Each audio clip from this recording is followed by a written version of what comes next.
Coming up, a Newcastle bowling club forced to tone down its outside music events after noise complaints from the neighbours.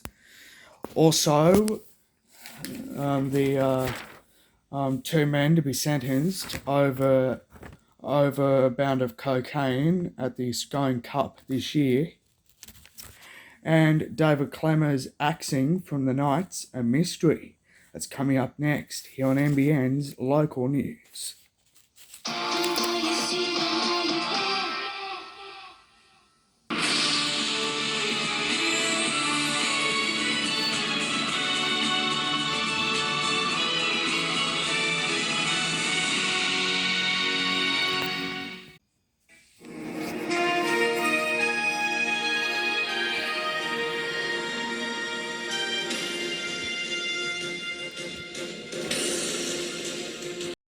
Good evening, my name is Conklin McLeod with NBN's Local News. Tonight, a popular bowling club in Newcastle forced to tone down its outside music events after the neighbours complained about its noise. Two men to be sentenced after purchasing more than $12,000 of cocaine bounded for this year's Scone Cup.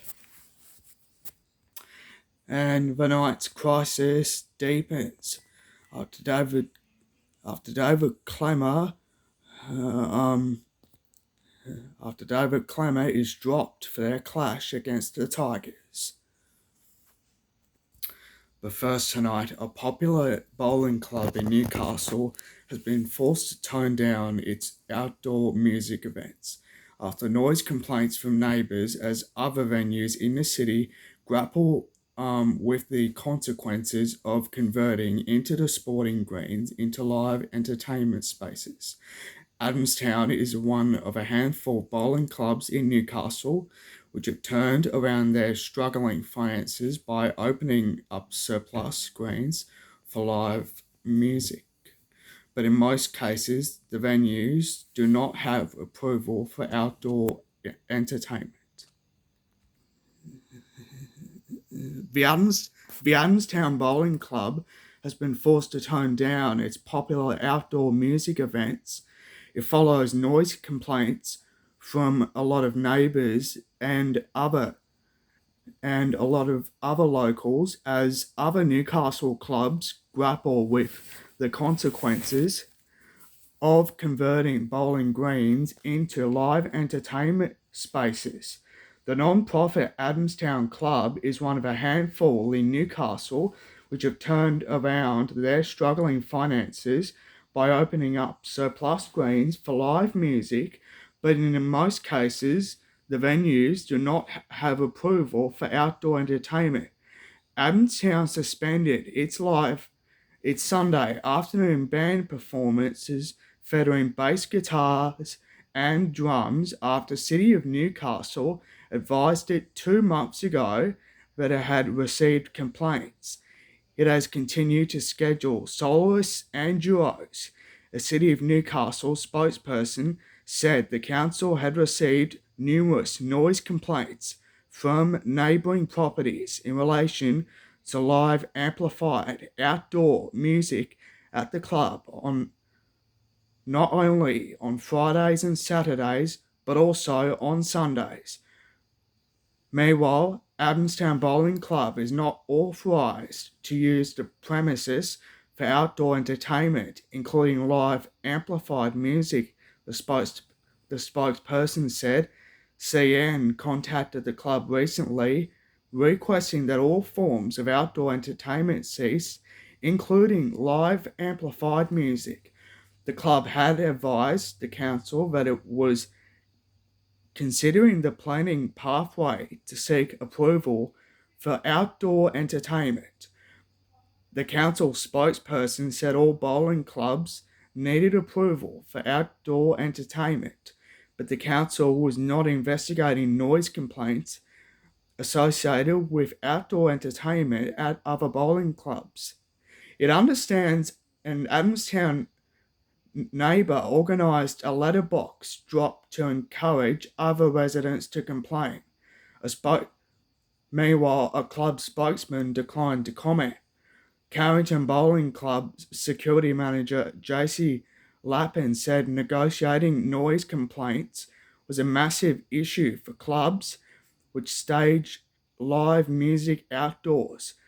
Miss Lappin has been forced to change the timing of music events in response to complaints and is poised to approach the council about managing the conflict with neighbours and confirming the club's legal position. Meanwhile, the clubs who haven't done this like this over the years includes Maitland City, Waratah, Tice Hill, and National Park.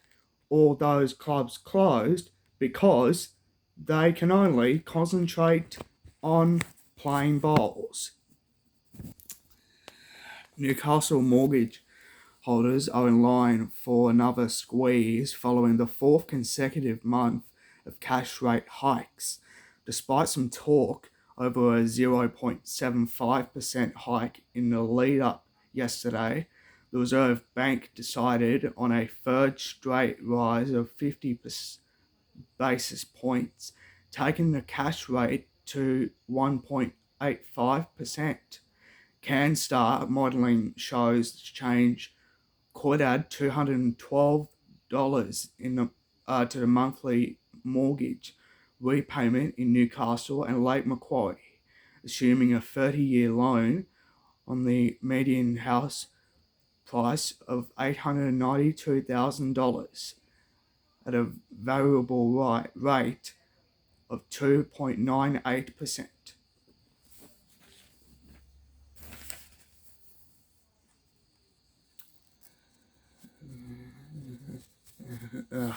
Hunter rail staff will strike amid rolling industrial action across New South Wales from next week. On August 23, workers will strike between 10 a.m. and 4 p.m. Along with services in and across Newcastle, strikes will also occur on the Hunter lines to Maitland, Dungog and Scone. Two men will be sentenced next month over the purchase of more than $12,000 of cocaine bound for this year's Scone Cup race meet.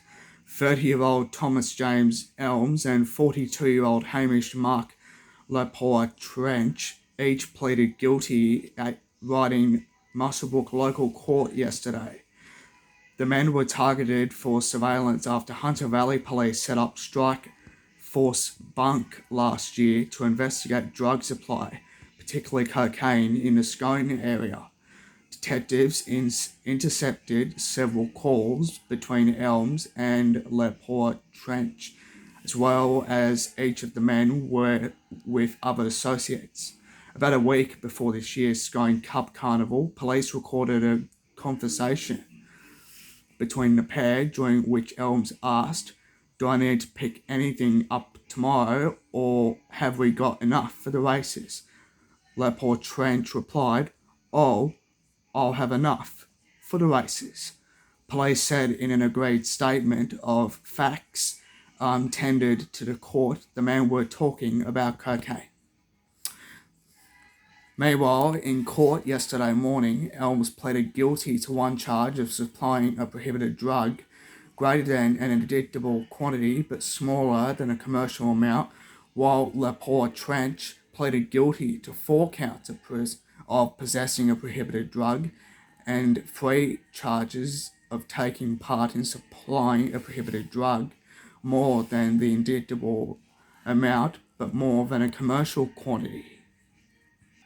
The Port of Newcastle's diversification plans have taken a major step forward with the arrival of 2 Labhair mobile harbour cranes. The German-built LHM 550 cranes arrived in Newcastle yesterday morning after leaving the port of Rostock in late June. Ashtonfield Public School has has asked some of its students to learn from home due to its number of staff on leave with COVID-19. Principal Melissa Scully wrote to families yesterday explaining that a number of teaching staff and students could not attend school because they had the disease.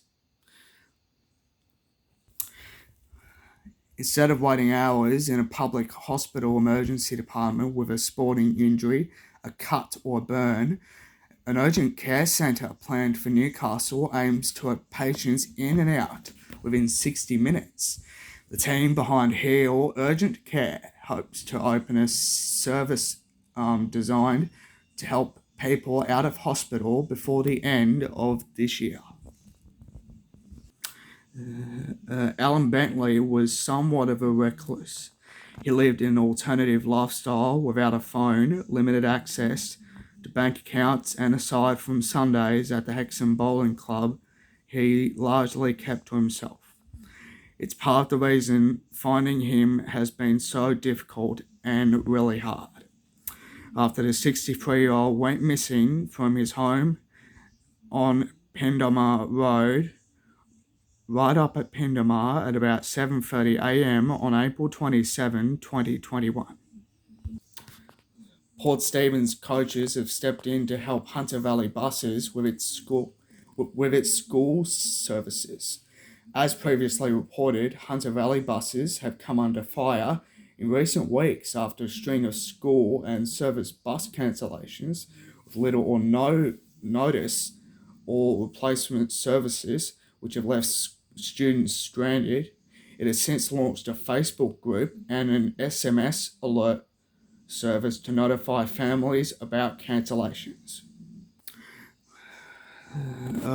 Ron Morrison was a stripling 21-year-old photographer with the Newcastle Sun when he grabbed a ride on an army amphibious vehicle to Singleton and Muswellbrook to capture the awesome and devastating power of the 1955 Hunter flood. His big press camera played up in the wet conditions, but he had a small folding camera belonging to his wife Elizabeth in his pocket, and it was photos from that little outfit that made it to the front page of his paper when he made it back to Newcastle 4 days later. The 55 flood was a watershed moment, excuse the pun, in the life of all who lived through it. And photos of that sudden time still have the capacity to shock. Yet the floods had not finished with Ronald John Morrison, who died on Friday at the age of 88. Sports up next, as the Jets sign Carl Jenkinson for 2 years.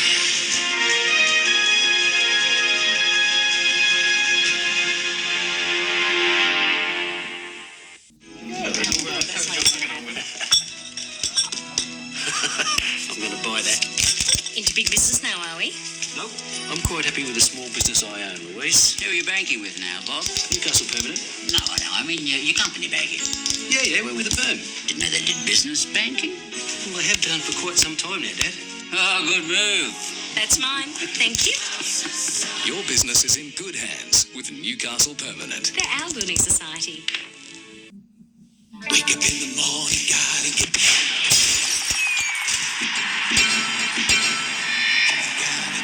because the Herald is the best way to start your day.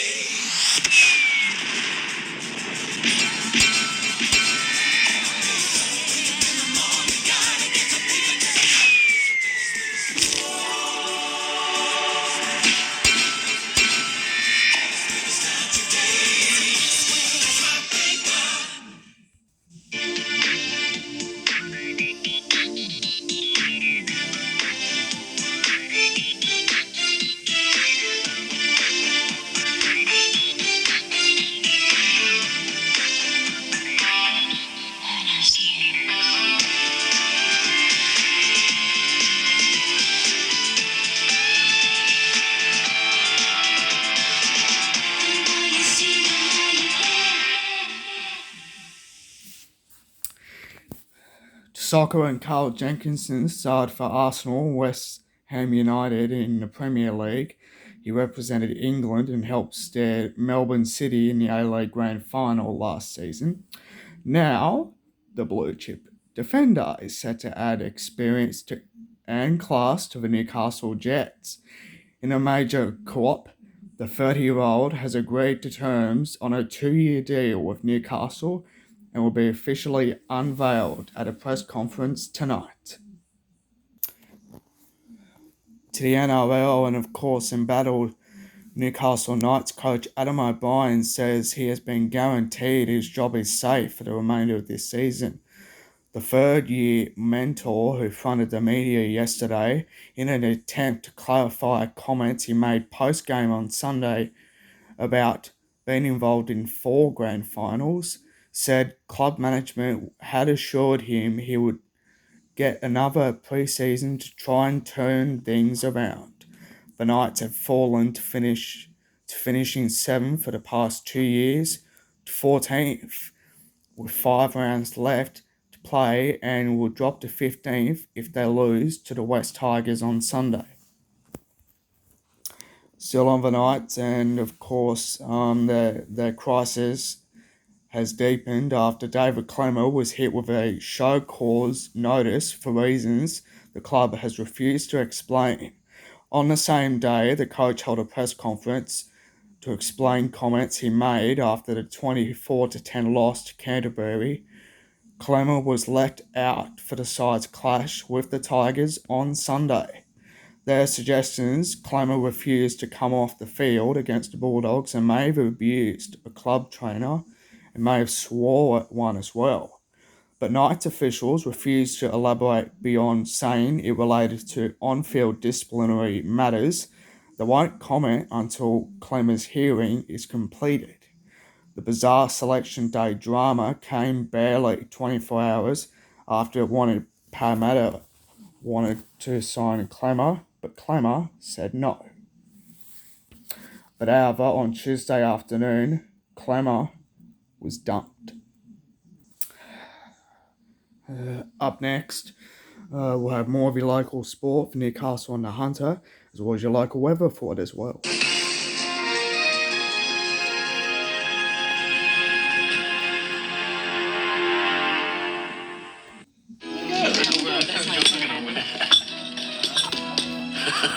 I'm going to buy that. Into big business now, are we?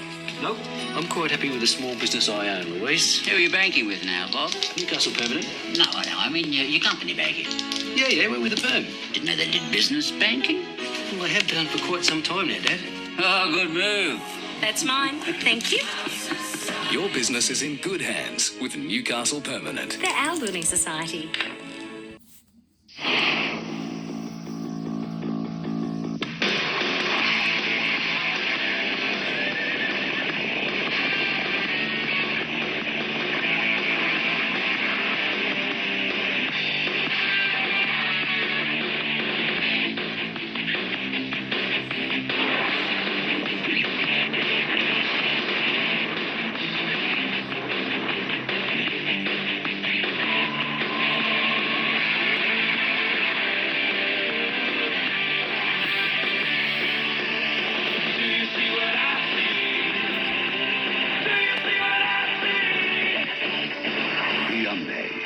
Take another look. Wake up in the morning, gotta get my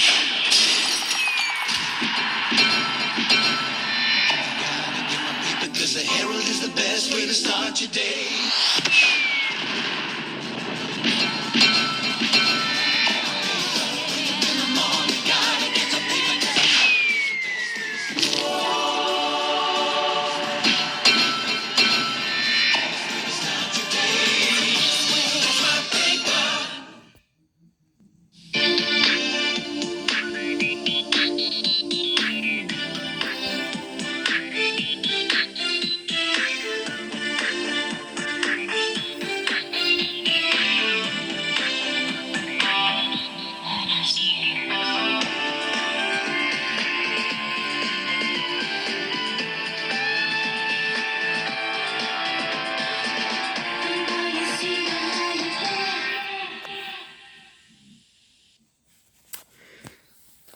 The Lawn Bowls and the 60th David Lloyd's Matara Carnival will reach its conclusion this Friday when semi-finals and finals are contested in 5 different disciplines. Kicking off at 9 a.m. will be the semi-finals of the Frank Gardner Falls, where the team of Adam Chaffee, Barry Brennan, Neville Downs, and Dan Collarolls from Soldiers Point will take on Belmont's Rob Kolnick, Rod Lawrence, Adam Wallace, and Mick Kedwell. While in the other semi, Brad Parker, Shane Riley, David Burgess, and Sean Richards from Raymond Terrace clash with Caleb McDermott from Charlestown, who was teaming up with Beresfield's Werner Dedelbarker, Dean Govan, and David Govan. Meanwhile, in the mixed pairs, David Govan will need to find a replacement player for his partner Margaret Bone as he is commitment to the Fours, while Hamilton North's Mick Brown is also a replacement player for Glenn Baxter, and Brown will partner Dee Moore from Cardiff. Meanwhile, the sensational Ellen Ryan has claimed Australia's first gold medal ever in Europe when she defeated Lucy Bear from Guernsey 21-17 after trailing 7-2 early. The Jackaroos have struggled in the past on the slower greens in Britain. Australia's men triples team of Barry Lester, Kyle Healy, and Ben Twist were all close to also claiming gold. The surfing and Mayweather's Philippa Anderson survived an anxious finish to eliminate world number 10 and two-time champion Courtney Conalog at the US Open of Surfing yesterday. Anderson was second in a round of 32 heat at the Challengers Series contest at Huntington Beach, and next faced Central Coast's Macy Callaghan. Returning to soccer, and disillusioned Northern League One officials say they will recommend their clubs consider leaving the Northern New South Wales football competition after the latest NPL promotion left them with 9 teams and an uncertain path ahead. Representatives from Belmont, Swansea, Toronto, Awaba, Cessnock, and Cohiba told us that the second tier men's club had received no information or consolation about their competition structure for next year and beyond, following the news last week of Newlantham's promotion to the 2023 NPL competition. It means that Northern New South Wales football has met its target of a 12-team NPL men's match. Meanwhile, Broadmeadow coach Damien Zane is confident striker Jacob Dowse won't be back this NPL season after he left on Tuesday for a trial with Perth Glory. Dowse will link with his former Magic coach Ruben Zadkovic, who took over as the boss last season. The Lambton Jaffers will be high on confidence, but still on guard for the dangerous Cooks Hill attack when they clash tonight at Eden Oval. The Jaffers have lost to Valentine by a goal twice. Either side of wins over second last Lake Macquarie. Meanwhile, in the other catch-up game tonight, Macquarie play Valentine. And of course, Lake Macquarie host Adamstown. To the women, and Newcastle Olympic coach Paul DeVitis will have the bonus of dynamic winger Georgia Little for one more outing when they host frontrunners Broadmeadow in the Hunters when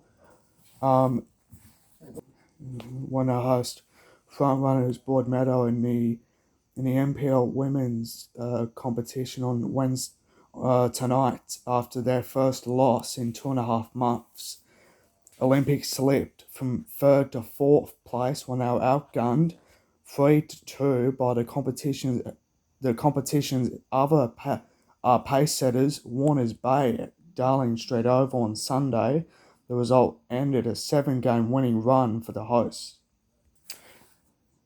Still on soccer, and former NSL and A-League coach Ernie Merrick has been given the freedom to shape Australia's footballing future after being appointed as Football Australia's first chief football officer. The former Melbourne Victory and Newcastle coach will be able to disrupt Australian football technical vision, according to the FA. The newly created role encompasses improving Australia's development of players and coaches. The 69-year-old will also have input into the direction of national team programs from junior age groups through to the Socceroos and Matildas at senior level. To the Commonwealth Games, and Matt Glazer admits he may have had his final race, but believes it could have ended with a more glorious or unexpected gold. Australia's top track sprinter won his record equaling fifth title at the Games in the 1 kilometre time trial and had to do it the hard way. Less than 48 hours after his terrible crash at the London Olympic Velodrome, which left him needing his elbow cut open to remove splinters. The flyer from Adelaide was faced with the enormous disadvantage of having to ride a bike with different handlebars because of safety reasons. Meanwhile, last to go, Glazer clocked 59.505 seconds, with Australian silver medalist Tom Cornish left with head and hands after the three-time Australian champion had earlier clocked a potential winning time of 1 minute 0.036. It was made even sweeter after Glazer was gruely but controversially denied a medal in the sprint the previous day after being relegated for unfair riding following victory in the bronze medal race. The swimming and Kyle Chalmers used the lane rope as a bridge over troubled water and issued the silent signal. The new Commonwealth Games 100-metre freestyle champion, Chalmers' message while straddling the rope wasn't subtle. Meanwhile, the critics, mostly media, had to quickly be on silent. Meanwhile, neither was there much subtlety to Chalmers' victory, one of 5 Australian gold medals at the Birmingham pool on Monday night. To the weather now, and it was okay for Newcastle. It was also okay for Nelson Bay, Maitland and Raymond Terrace. It was also okay for Toronto, Cessnock, Singleton, Muswellbrook and Scone. Onto the waters, the winds up to northerly 10 to 15 knots, reaching up to 20 knots offshore during the day tomorrow. And of course, the high tide is at around about 7 past 12 tomorrow. The low is at 5:51 tomorrow. And of course, there's a high tide at 12:54 tomorrow. Tomorrow afternoon. The low at 5:49 tomorrow morning. And of course, the sun's getting up at 6:46, setting at 17 past 5. It was okay for Newcastle and it was all right for Maitland. Now, finally tonight, There's of course one more round in the Newcastle Rugby League, and it's round 18. And of course, who will of course walk that way, and who will go out of here, and also who will not make it to the finals, which of course starts next weekend. The final round of the Newcastle Rugby League starts this weekend, and it starts on Saturday when the Wyandoos take on the Curry Curry Bulldogs. Also, the Entrance Tigers are up against Lakes United. Also, Western Suburbs Newcastle are up against the South Newcastle Lions. Also, there's one good thing. The Maitland Pickers are up against the Macquarie Scorpions. And of course, it's a battle of the Hunter teams. Also, it's a battle of Newcastle versus the Hunter. Once again, and it's Central Newcastle up against Cessnock. And of course, all games are of course starting at 3 o'clock. And of course, my pick is for Curry Curry to win on Saturday. I've gone for Lakes United to beat the Entrance. South Newcastle will win. Also, Maitland will win. And of course, Cessnock is hoping to secure a victory. And that's it for NBN's local news. And don't forget, I'll be back with your local sports news as well as a Commonwealth Games news. And from all of us here for now, good night.